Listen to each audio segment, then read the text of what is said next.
Welcome back. Israel's ever-stressful security situation has resulted in high levels of people suffering from PTSD, post-traumatic stress disorder. As Lauren Izzo explains, there may be a more efficient way to confront and perhaps cure post-traumatic stress through a treatment that includes the illegal party drug known as ecstasy.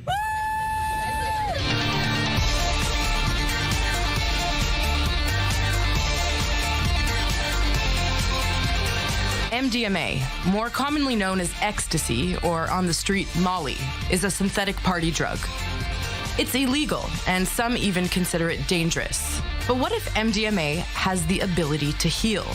What we're trying to do is trying to get MDMA legalized as part of a treatment protocol for PTSD. MDMA has very special qualities as a medicine that have high potential, we think, for healing PTSD.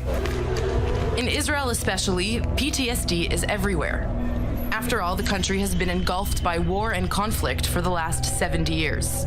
A study showed during Israel's last war with Gaza in 2014, 17% of the population had post-traumatic stress. Nearly 2 years after the war, 5.6% were still haunted by the events of the war. Many cases go unreported and untreated. ואף אחד לא לוקח אחריות, אף אחד לא מטפל בי! ואני מתלונן! אני צועק, אני משתין בלילה מפוסט טראומה! The symptoms are pretty severe, meaning they cannot sleep at night, it's hard for them to function on an everyday basis, they have nightmares, they have flashbacks, they have panic attacks and anger attacks, and very, very hard condition, lots of suffering. And one of the things that MDMA does, and everybody knows this about it as a party drug, it's the love drug, right? It deals somehow with the oxytocin system, and it brings people closer, and it does seem to create a lot of trust. A research study organized by the Multidisciplinary Association for Psychedelic Studies is trying to legalize treating extreme cases of post-trauma with the drug. MDMA-based psychotherapy process, what we do, we invite people under the influence of MDMA to actually go in and to listen to what's happening inside of them while they're thinking or remembering the trauma. So they're actually going to meet and process really difficult experiences. If you actually meet something like that in a party, it can be unsafe. Essentially, there are two main contributing factors to the successful treatment of PTSD using MDMA. First, as Dr. Halberstadt puts it, it changes the relationship between patient and therapist. Second, it brings out emotions that can otherwise be unattainable.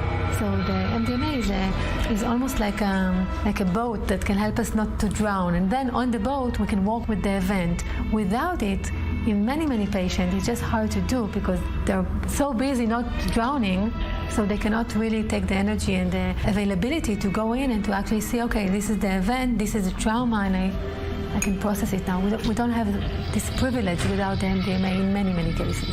This is Ber Yaakov, a mental health facility in Israel and the only clinic in the country to have participated in Phase 2 of the International Medical Research Study testing MDMA for PTSD. We had 104 people for Phase 2, and I just want to say that we have 68% of people not being diagnosed with PTSD after the research. Phase 3 has been approved by the FDA.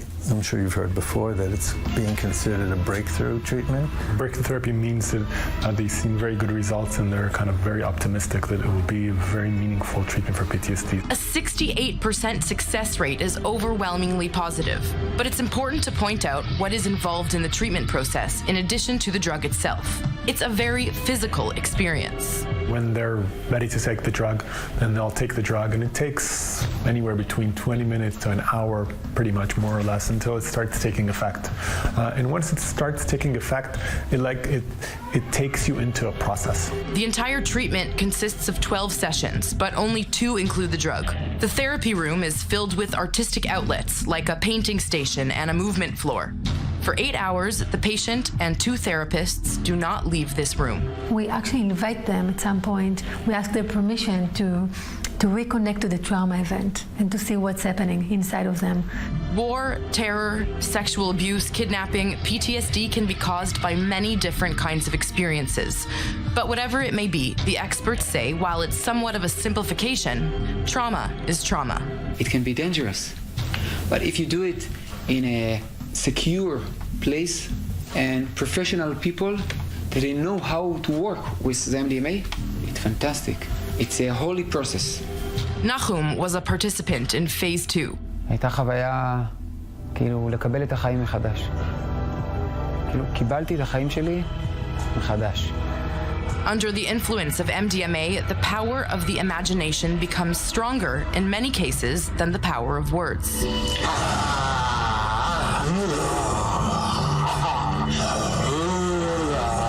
וראיתי את עצמי ילד קטן, תינוק, על הרצפה, בלי בגדים, אולי בן שנה, ולא רציתי להתקרב אליו, כאילו הרגשתי שאני לא רוצה קשר איתו. ובתהליך עם ה-MDMA בעצם לקחתי אותו והרמתי אותו, ואז אני זוכר, עשיתי תנועה כזאת, הכנסתי אותו לתוך הלב שלי. זו הייתה חוויה מאוד מאוד עמוקה של קבלה עצמית. Every patient experiences the treatment differently, but Dr. Tsarfati says of the thousands who have already undergone this treatment, there were no serious adverse side effects, and the drug is generally safe for this type of controlled use. The medication itself is pretty safe. It's not safe to take it with a very, very high amount, and it's not safe to take it every day. But still, with the overwhelmingly positive results, psychologists working on the study are careful about how they describe its success. It's not like I'm carrying around the flag of MDMA at all costs. I'm interested in something that works. Phase 3 of the trial is supposed to begin in the coming months in the United States, Canada, and Israel, and MDMA could be legalized for psychological therapy by as soon as 2021.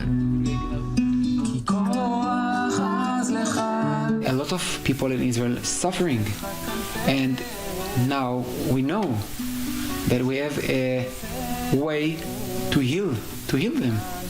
Then for me, it's mitzvah. The planet is in such a difficult and awful condition in so many levels, and there's something about this work that gives some hope about the healing potential of humans. We're introducing something really new and something really powerful to the therapeutic community, and that's very intoxicating. You don't need meds for that.